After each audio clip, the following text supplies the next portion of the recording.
Selamat petang dan salam sejahtera. Saya Daniel Anthony dan anda sedang menonton Sekilas Fakta untuk petang ini 10 September 2021.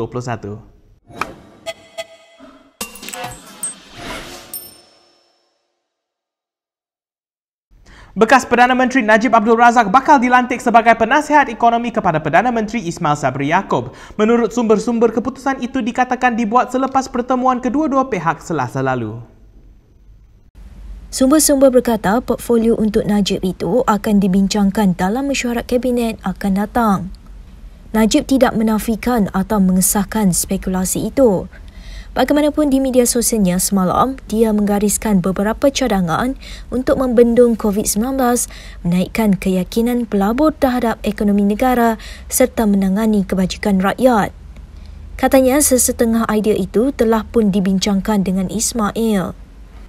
Lantikan itu jika menjadi kenyataan akan menguatkan kedudukan kem Najib dan Presiden UMNO Zahid Hamidi terhadap kedudukan Ismail. Mahkamah Tinggi Kuala Lumpur mengarahkan Anwar Ibrahim memfalkan pernyataan pembelaan dalam saman yang dikemukakan oleh bekas pembantu penyelidiknya Muhammad Yusof Rotha. Ia berhubung dakwaan berlaku serangan seksual terhadapnya di kediaman Presiden PKR itu 3 tahun lepas. Peguam Mahajud Singh yang mewakili Muhammad Yusof ketika dihubungi berkata, mahkamah telah mengarahkan Anwar agar memfalkan pernyataan pembelaannya selewat-lewatnya 28 September ini. Peguam Ranjit Singh yang mewakili Anwar ketika mengesahkan perkara itu berkata, mahkamah turut mengarahkan kedua-dua pihak agar memfalkan sebarang permohonan interlokutori sebelum 29 Oktober.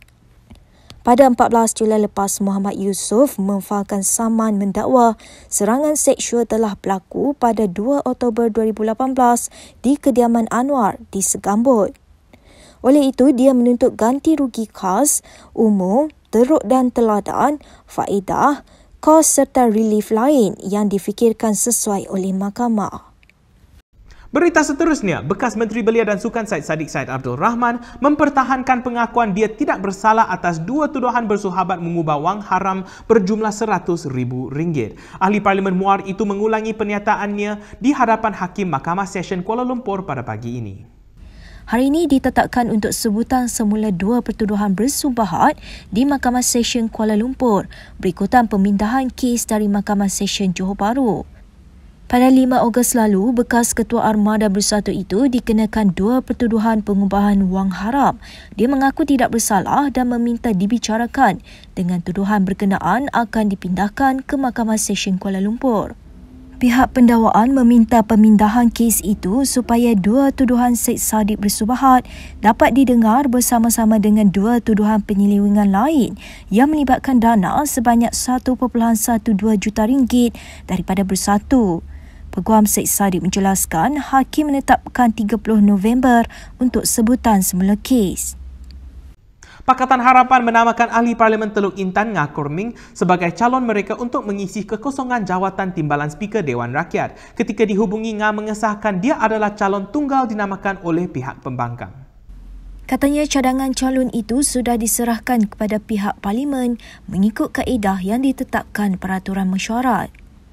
Untuk rekod, ketika ini 1 daripada 2 jawatan Timbalan Speaker itu kosong berikutan peletakan jawatan penyandangnya Azalina Othman Said baru-baru ini.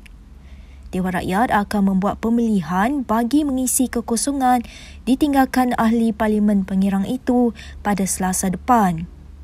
Sementara itu, Ngah juga hari ini menyenaraikan 10 pembaharuan Parlimen yang akan dilaksanakannya jika terpilih menjadi Timbalan Speaker. Good Morning Jishua, minuman pertama produk buatan Malaysia yang bernutrisi lengkap dan berasaskan tumbuhan. Ia sesuai diminum oleh mereka yang mengalami intoleransi laktosa. Kajian oleh Universiti Tempatan menunjukkan bahawa lebih daripada 90% populasi Malaysia mengalami intoleransi laktosa. Intoleransi laktosa boleh menyebabkan perut kembung dan diarrhea. Good Morning Jishua membantu meningkatkan sistem imunisasi, merendahkan risiko penyakit dan meningkatkan daya serta kekuatan tubuh badan. Keluarga bahagia bermula dengan keluarga yang sihat, dan saya di usia 52 tahun masih aktif, kuat dan sihat semestinya dengan Good Morning Jishua. Kita sekarang ke perkembangan berikutnya. UMNO tidak memerlukan kebangkitan semula kerana parti itu sebenarnya hanya berdepan kekangan sementara ketika kalah pada pilihan raya umum ke-14. Demikian kata bekas Peguam Negara Tommy Thomas dalam satu webinar semalam. UMNO only suffered a temporary setback in GE14. It is back in full harness. UMNO is successful, durable and resilient. Any politician or political party that underestimates UMNO does so at its peril. Ahli Parlimen Pulai Salahuddin Ayub menyela perintah sekatan yang dikenakan terhadap agensi media dalam membuat liputan sidang Dewan Rakyat yang akan bermula pada 13 September ini.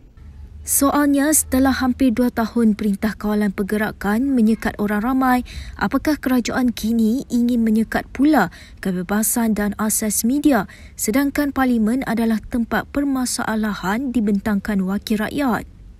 Katanya peranan agensi media penting untuk menyampaikan berita serta maklumat kepada masyarakat agar mereka menjadi lebih cakna dan peka. Maka katanya media tidak seharusnya dikawal dan ditapis-tapis sedemikian rupa.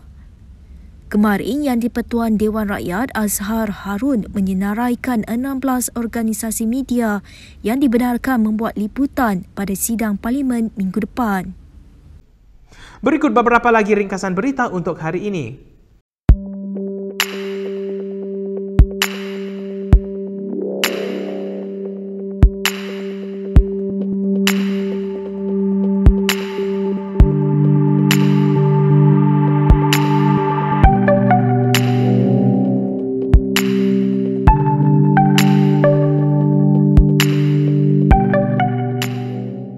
Baiklah, sekian sahaja daripada saya Daniel Anthony untuk sekilas fakta pada petang ini. Untuk lebih banyak berita, anda boleh melayari kinitv.com. Anda juga boleh mengikuti kami di media sosial di Instagram, Twitter, YouTube dan Facebook. Bila keluar, jangan lupa memakai pelitup muka dan bila boleh sila duduk di rumah. Saya Daniel Anthony, salam hormat dan jumpa lagi.